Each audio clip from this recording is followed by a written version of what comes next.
Hello everybody, Chad Schimmel at Turner's Warehouse, and welcome back to my next video.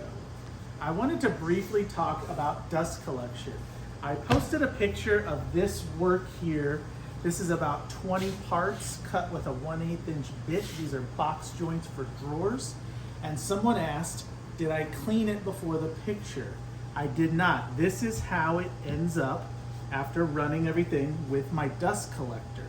Now I'm using the Laguna P Flux one. I've had this one a couple years and I am very impressed with it. I recommend it to everyone because of the good luck I've had with it. It does an excellent job.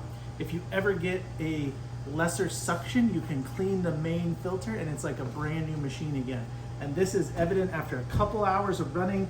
You see there's not even dust in the back here hardly.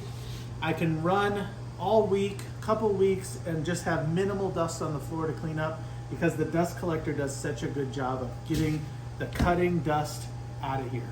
So I am running the Laguna P Flux 1. They make excellent dust collectors.